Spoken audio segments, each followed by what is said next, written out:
at this point, my doctor, she's arm deep up in there, like.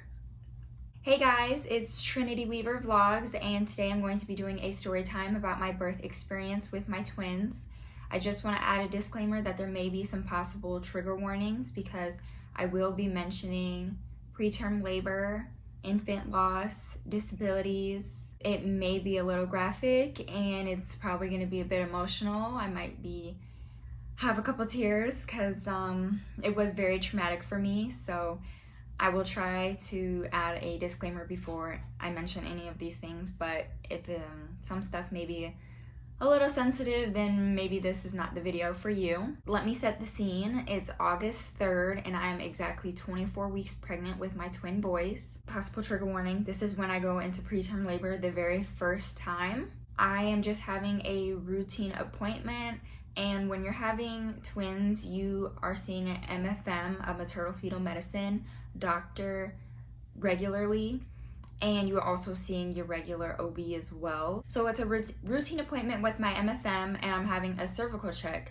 So I go in and I'm having my transvaginal ultrasound. During the ultrasound, it's what she called it, like impressionable cervix. On the screen, as we see it, my cervix kind of just opened, and that's not good. The tech went and got the doctor, and this is when things kind of get like a little like blurry for me. Like I just kind of went numb in the moment because I'm only 24 weeks pregnant. Like I never thought this would be happening to me, you know. So the doctor comes in and she's like, you're showing signs that you're in preterm labor and you need to go to the hospital immediately. Sorry, so I did say this was gonna be emotional, and I probably will cry a few times because it was very hard for me. So Momo was at home with our son, and we live about 30 minutes away from my OB clinic and my maternal fetal medicine doctor and the hospital. Like we live far away from a lot of stuff. He was at home with Zeke, so I was by myself, and you don't ever expect here that you're going into preterm labor at 24 weeks, so you don't think to bring your hospital bag with you or anything like that. So I'm completely by myself, and they tell me that I'm showing signs of preterm labor, that I have to go to the hospital immediately, don't stop at home. Oh God. So she said, your babies, they can survive. And when she said that to me, like, it just kind of like, everything went black almost, because once I was already caught off guard by the preterm labor thing, it never even crossed my mind that they wouldn't survive. So I go get in my car, and the hospital is actually right across the street from my MFM. So I gave myself 2 minutes to just cry and be afraid. I call Momo, tell him what's happening, and then I go to the hospital. And what's even worse was that I had to go to the hospital with what was on me, which was nothing except for my purse and my keys and a water bottle. We only have one car, so Momo couldn't come to the hospital. It was just me by myself. So I get to the hospital and they do a cervical check, and I'm 1 centimeter dilated, and I start having contractions because normally when they do cervical checks and start, you know, getting up in there, it can like cause stuff to start going on. You start getting contractions, it gets things going. So since I was starting to have contractions and stuff like that, they're thinking the babies could come anytime, it could come today, we don't know what's going on. And the hospital that I'm at, their NICU can only care for babies who are 28 weeks old, and I was only 24 weeks. I had to be transported to a hospital an hour away from my home that can care for 24-week-old babies. They decided that it was okay to do ambulance ride and not airlift. So fast forward to after the ambulance ride, I'm at the new hospital. At this point, Momo is now with me. We get it figured out. He gets to me, and my dad is watching my son Ezekiel, and they are giving me steroids to help develop the baby's lungs. you get 2 shots of steroids. You get the first round, and then 24 hours later you get the second one. And then they were also giving me magnesium to try to stall my labor and stop my contractions. After they're doing all this, they are drawing my blood. Like, honestly, all of this is just really so blurry to me because, like, it was a lot, and a lot of medicine, and everything that I never thought would happen was happening. So the doctor comes in, and they didn't want to scare me, but it was a real possibility. Like, I was going into labor. They needed to stop it. They had to tell me the risks of everything and the possibilities. So this was now the second time that they told me that my babies each had 60% chance of survival, and if they did survive, that they would be in the NICU until their due date, which was November 24th, so they would have been there for 4 months. So if they did survive, then they were likely to have complications. So they were likely to have cerebral palsy, hearing impairments, they would be mentally challenged. I was just on constant monitoring to make sure the babies were reacting well to all of the medicine that I was taking. It was completely awful being on all of that medicine, so I took a sleeping pill, and that's another reason why I can't really remember a lot of what happened. It was just I was just really groggy. I couldn't even get up to go to the bathroom by myself. My nurse had to help me. Your doctor can't tell you when you're going into labor. Like, it's really up to your body, so they can do everything they can to try to stop it, but for all I know, I could have been delivering then and there, in a week, in a month, in a couple months. Like, they didn't know.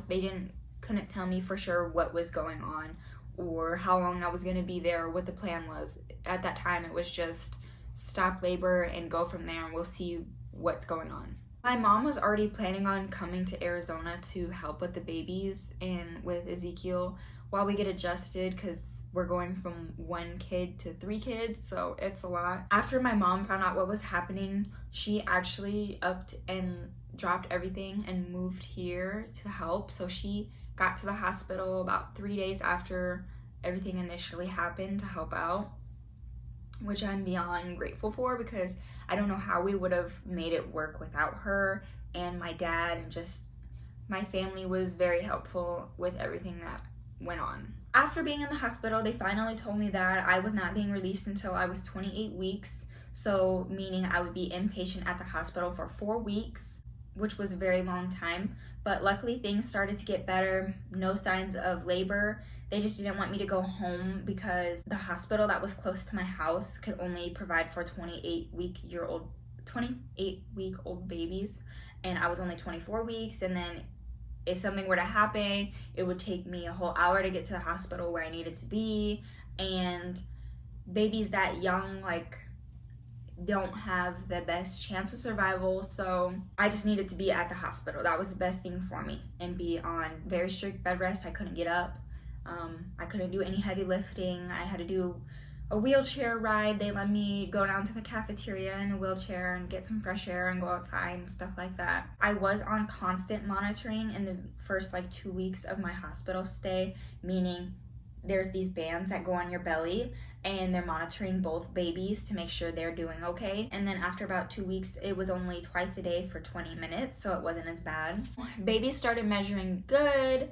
My labor was stopped, so as soon as August 31st comes around, I'm 28 weeks and I'm able to go home on strict bed rest. So now fast forward to October 5th. I am about 33 weeks at this point, which is really amazing, and they were shocked I had made it this far. I was having sporadic contractions at night. When you time them, it was 8 minutes, I would have a contraction, 10 minutes, I would have a contraction, then 30 minutes I would have one, and then 2 minutes I would have one. And they always say I think it's the 5-1-1 rule. So if you have contractions every 5 minutes and they're 1 minute long or something like that, that's when you're supposed to go to the hospital. Nothing was really timeable, so I wasn't too worried about it. And I had a doctor's appointment the next morning, so I figured if it got to the 5 minutes apart, then I was gonna go to the hospital. But since it didn't, and it stopped after about 8 hours, I didn't go to the hospital or anything. So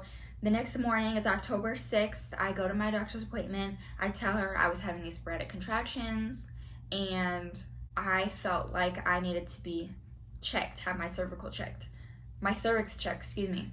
So she checks me and she's like, you're 6 centimeters dilated. And if you don't know, 10 centimeters is complete. You pushed out a baby, like you're ready to go at 10. And I was at 6. And normally people who are at 6, so it's like you're having a baby in like an hour type of situation. Time for you to go to the hospital. And at this point, I already knew like I could have been going into labor any day, so my hospital bag was packed. And we knew not to have me go to the hospital by myself anymore because of, you know, the first situation. So my mom had taken me that time. So I'm thinking, okay, babies are coming today or tomorrow. And I know how it is when you're in labor, they don't let you eat anything but some freaking ice chips. So we stopped at Panera, I had me a soup and a salad, and then I stroll into the hospital. I check myself in. My doctor had called them before I went over there to let them know, like, hey, we got a twin mama coming, she's 6 centimeters dilated, like, you need to be ready because she could be going anytime. I stroll in and I'm just filling out the form and the paperwork, and they don't realize that it's me who's 6 centimeters dilated with the twins. And I'm just standing there at the counter doing my paperwork, and I'm like, on the paper it says reason for visit, so I'm like, what do I say? Like, I'm in labor? Like, what do I put? The lady at the desk, she realized I was like looking confused, so she's like, why are you here? Like, who sent you? And I'm like, oh, my doctor sent me because I'm 6 centimeters. And as soon as I said that, like, two of the people at the front heard me say that, and their mouths, they're like, oh my gosh, you're my twin mama? They call someone on the phone, I don't know, they're like, my twin mama's here, just standing here all nonchalant with Panera, and she's 6 centimeters dilated. So they're like, you need to sit down. They put me in a chair and until my nurse can come get me. So I go to the room. My mom went to go get Momo. They're on the way to the hospital at this point.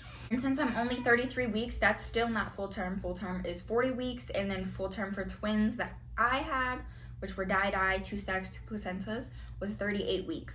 So I was still very premature again. They gave me more steroid shots to help develop their lungs, and they're like, we don't even know if we'll be able to get the second dose in, but even this one would be great. And they're telling me like, babies are coming. Later that night, Momo's with me. We're expecting the babies to be here.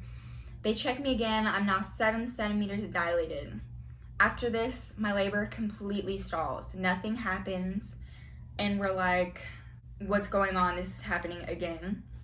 My doctors, they didn't want to do anything. They said, we're not going to do anything to provoke your labor. If you go into labor, then that's fine. They'll be happy and healthy, but they will be in the NICU.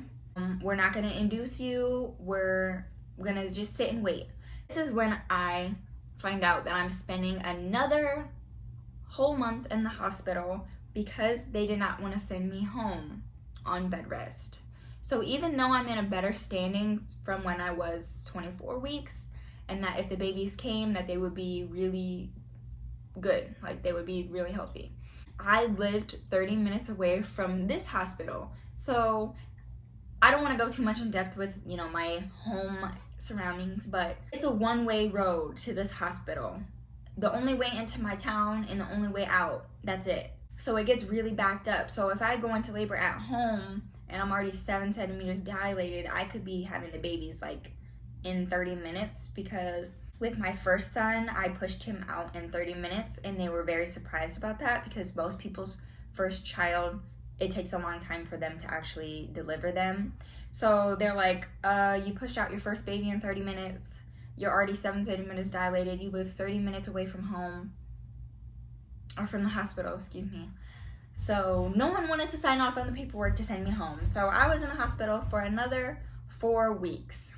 It was actually really hard on me because it was hard to get my son to visit, so I didn't get to see him very much. I missed Halloween with him, and I was really upset about that. I had to FaceTime Momo while he went trick-or-treating.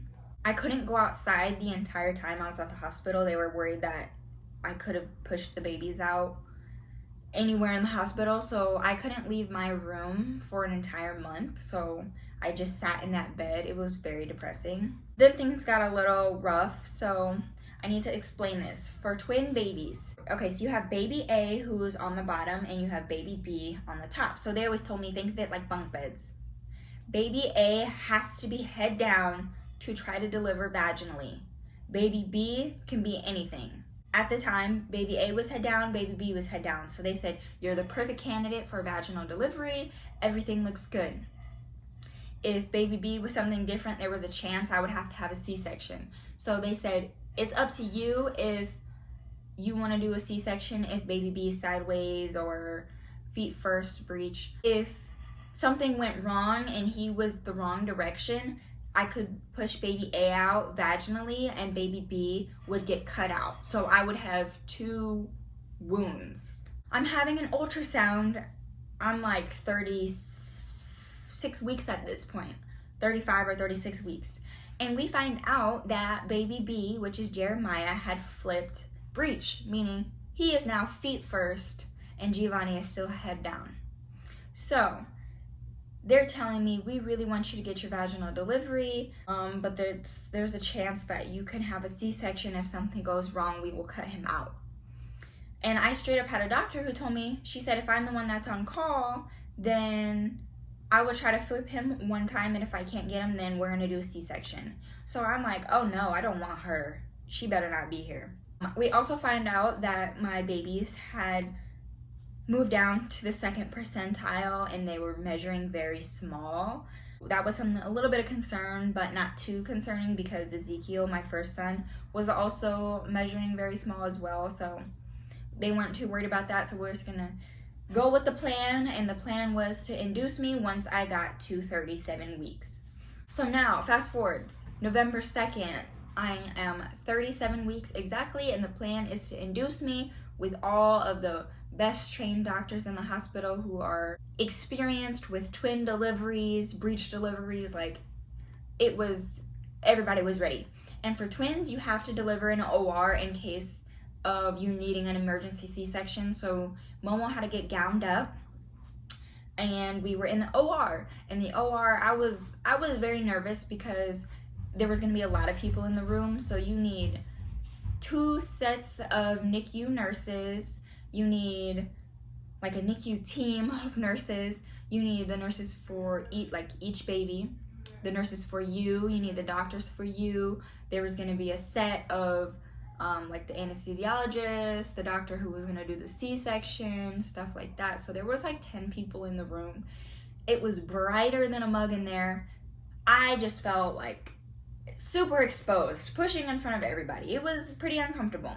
So before getting induced, I got the epidural first because I'm already 7 centimeters dilated. I was not going without it. So we got the epidural. They started to induce me. Hours and hours waiting. They checked my cervix. I'm now 10 centimeters dilated and I'm ready to go. She's telling me it's time to push. I pushed Giovanni out in like 2 pushes essentially, but it was like 1 go. So they always tell you to hold your breath and like count to 10 seconds and push. So I pushed him out immediately. This is when I was extremely nervous because Jeremiah is breech. So we are hoping that he would just flip head down, push him out, piece of cake. And I'm like, I really hope everything goes well because if things go wrong, then I could have a C-section, which I really did not want. At this point, my doctor, she's arm deep up in there, like trying to flip him. He won't flip. He was trying to come out, do extra. She couldn't grab his arm because she was reaching for a foot and he was giving her his arm. So it was a mess.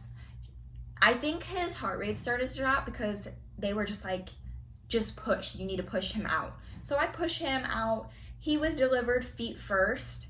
And because he was breech, he went into shock and he wasn't, I'm assuming, breathing because he wasn't crying. They like put him here and they're like, okay, we gotta take him.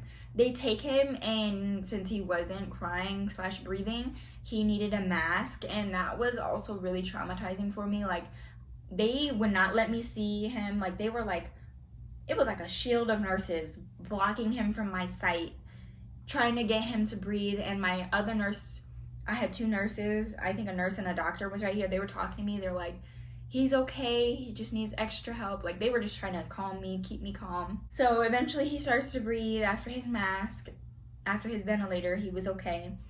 I delivered them about 12 minutes apart, I think. Gio was 5 pounds 11 ounces, Jeremiah was 5 pounds 9 ounces, so they were pretty good size for twins that were delivered a week early from full term. We didn't need any NICU time, and we were all able to go home in 2 days. Now my baby boys are going to be 3 months tomorrow, and we are very happy and they are very healthy. I'm just glad that everything played out the way that it was supposed to be, and it was the best possible outcome, because things could have been way worse. And it still does really hurt my heart when I think about it, and that's why I do get very upset, because it was very traumatic and it was depressing, and I'm glad that it's over. But anyway, thank you for watching my video. If you made it this far, I know it was very lengthy, but it was a very lengthy experience. And I hope you stay tuned for the next videos that I post. Thank you.